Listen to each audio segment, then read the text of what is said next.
Bienvenue à Point de vue. Nous parlons aujourd'hui du marathon budgétaire qui commence aujourd'hui, en tout cas en séance plénière. Le ministre des Finances et du Budget et son équipe en face des députés pour commencer sur les considérations générales, mais également pour parler des recettes, de la dette, ainsi que des budgets des institutions, présidence de la République, Assemblée nationale, les institutions judiciaires, ainsi que le Haut Conseil des collectivités territoriales et le Conseil économique, social et environnemental. Et pour analyser tout cela, nous sommes en ligne et en direct avec M. Moubarak Lo, directeur général du Bureau de prospective économique. M. Lo, bonjour.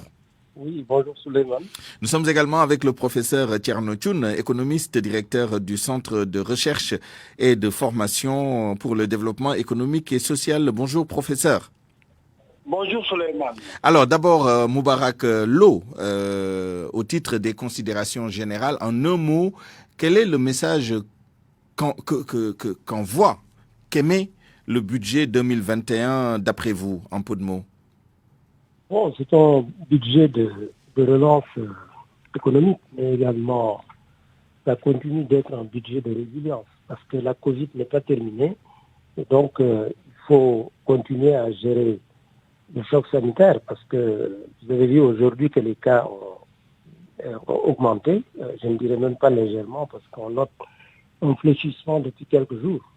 Maintenant, il faut tout faire pour ne pas avoir une deuxième vague. Donc, maintenant, plus que jamais, il faudrait que tout le monde se mobilise, à la fois les acteurs publics, mais également les populations, et qu'on continue à porter des masques, etc. Donc, des efforts vont continuer à être déployés en faveur de la santé.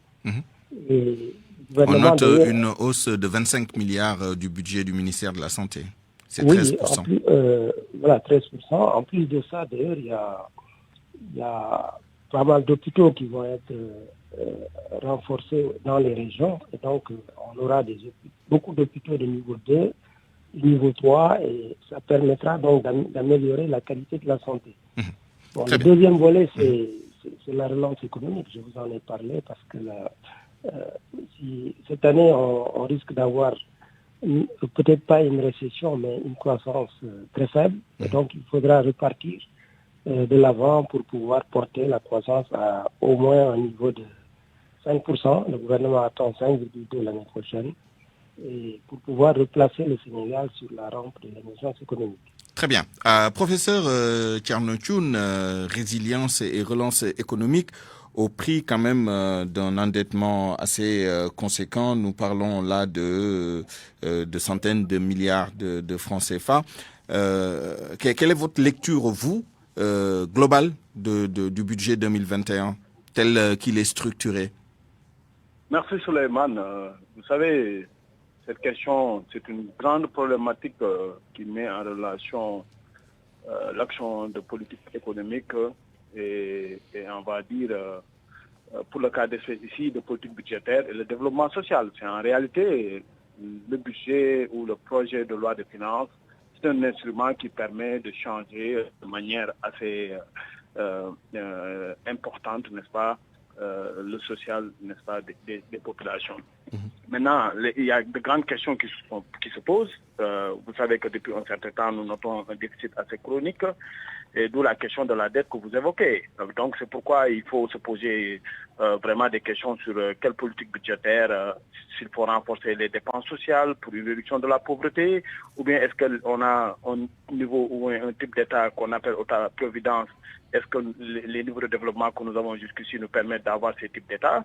C'est des grandes questions. Et dans quelle mesure l'État du Sénégal, à travers sa politique budgétaire, peut assurer un taux de croissance qu'on a estimé aujourd'hui à 5,2% et qui est estimé à un taux moyen de 8,7% sur une période plus ou moins longue.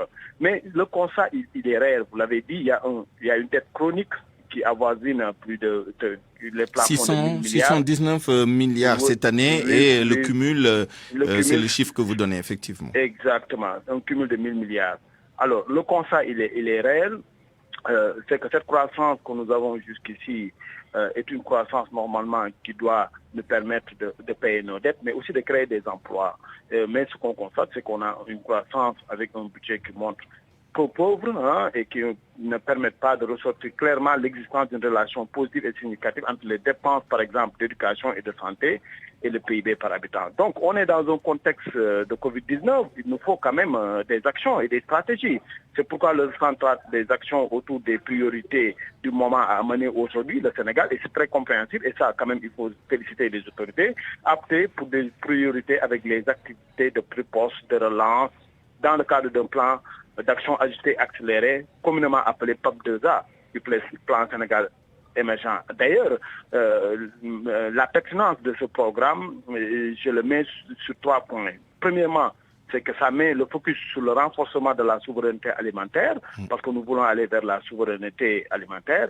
Deuxième point, sur l'amélioration de la couverture sanitaire, ce qui est très important parce qu'aujourd'hui, le Covid a montré que nous avons encore un système sanitaire très vulnérable. Et troisième point, c'est le développement de la capacité industrielle, parce que vous savez tous, nous avons des produits, des matières premières que nous ne transformons pas, donc il faut développer très rapidement la capacité industrielle. C'est pourquoi j'ai beaucoup aimé le rapport de la FFP hier qui a montré qu'il y a une connectivité assez importante, plus de 88%. Donc il faut mettre tout ça à profit pour transformer nos matières premières. Donc je comprends bien ce choix qui est très pertinent d'aller vers un budget de 2021 qui s'inscrit dans la dynamique du PSC et qui a identifié les secteurs clés, l'agriculture, l'élevage, la pêche, la santé, l'industrialisation comme les piliers de la croissance. C'est très bien. Donc c'est une prévision de croissance, je l'ai dit, qui est attendue de 5,2%, qui va naturellement permettre au Sénégal, on le sait tous, de retrouver le chemin du progrès économique et social. Je l'espère bien, tout en préservant les fers de lance de l'économie en réalité. Parce qu'en réalité, tout cela ne serait important ni pertinent si on n'arrive pas à préserver le pouvoir d'achat des ménages, mais aussi à maintenir un taux d'inflation assez Très faible. bien. Très bien. Alors, Moubarak Lo, je vais vous parler un peu de prospective parce que ce budget a été élaboré dans un contexte d'incertitude. On ne sait pas de quoi demain sera fait. Mais on comptait sur un très bon hivernage et une décrue un peu de la pandémie du Covid-19. Pour l'agriculture, apparemment, les prévisions ont été atteintes. En revanche, en ce qui concerne le Covid-19 au plan global, on n'est pas encore sorti de l'auberge. Quelles sont vos anticipations et comment le Sénégal doit s'adapter aux changements imprévisibles liés à la Covid-19? Bon, je pense que depuis l'apparition de la maladie au mois de mars, disons que les services prennent les bonnes décisions avec sous le couvert des autorités. Et donc, il faut juste poursuivre l'action qui a été menée, donc une action de prudence d'abord dans la gestion sanitaire, mais également le maintien, disons, des orientations économiques dans le cadre de la gestion du plan Sénégal émergent, parce que si vous avez regardé, le gouvernement n'a pas fait un nouveau plan. Il a révisé le plan qui existait, et donc c'est ce qu'on a appelé un plan accéléré et ajusté. Mais fondamentalement, les orientations demeurent les mêmes. Vous avez vu également que dans le budget 2021, les dépenses ont augmenté. On pouvait s'attendre, dans une période où les recettes baissent, que l'État réduise les dépenses. C'est assez paradoxal, effectivement. Oui, parce que l'État a choisi l'option de la relance, j'allais dire keynésienne, et donc, effectivement, quand l'économie va mal, il faut dépenser pour accompagner la relance. Oui, mais Moubarak Lo, une bonne partie de cette augmentation quand même des dépenses est relative aux dépenses de personnel qui passent de 817 milliards à 904 milliards. C'est quand même près de 90 milliards qui s'ajoutent aux dépenses de personnel. Oui, vous savez, il faut faire des choix quand vous gérez l'économie, parce que le secteur privé aujourd'hui a des difficultés pour recruter. Donc, pour ne pas, disons, empirer la situation, l'État est obligé de prendre le relais. Aujourd'hui, disons que c'est maintenant qu'on a le plus besoin d'État dans ces moments de crise. Et donc, l'État doit intervenir, prendre le relais du secteur privé, parce que le secteur privé qui doit demeurer le moteur de la croissance, Maintenant, l'important, c'est de ne pas mettre en place des mesures qu'il sera difficile sur lesquelles il sera difficile de revenir si la situation revient à la normale. C'est pourquoi il est important de maintenir les grandes orientations en termes de priorité donnée aux dépenses sociales et aux infrastructures. Et si vous regardez le budget 2021, c'est exactement cela qui a été reconduit. Donc, c'est cette priorité donnée aux dépenses sociales et aux infrastructures.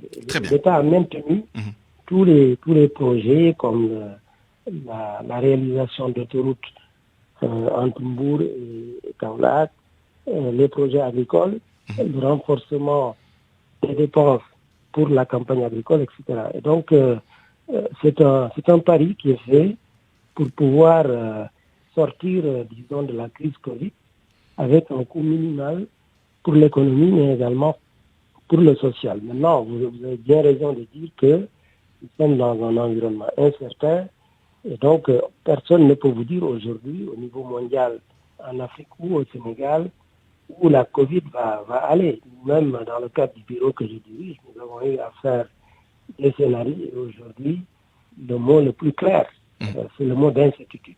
Maintenant, il faut savoir être résilient et tenir le choc et s'adapter. Pouvoir s'adapter et sortir plus vite de la situation.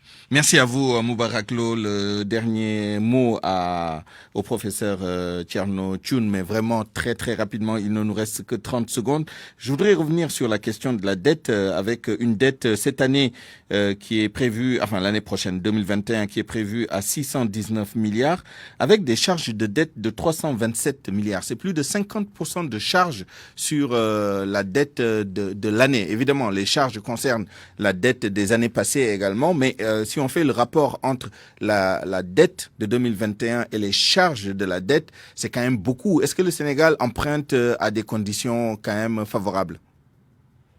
Alors, le profil de la dette du Sénégal, on l'a dit, avec les agences de notation, était un profil accepté, modéré. D'ailleurs, le Sénégal a récemment obtenu un B modéré. Donc, je crois qu'aujourd'hui, cette dette s'explique, on l'a dit, par le creusement du déficit, qui est à 743 milliards. 743 milliards, on le sait, parce que c'est expliqué par une hausse des dépenses pour 260 milliards. C'est un pari, c'est vrai, c'est un pari risqué, mais important, parce que nous sommes aussi considérés comme étant un pays avec des ressources pas très, très importantes. Donc, il nous faut quand même aller sur le marché financier pour emprunter, pour aller... Malheureusement, on doit s'en arrêter là parce que... Oui.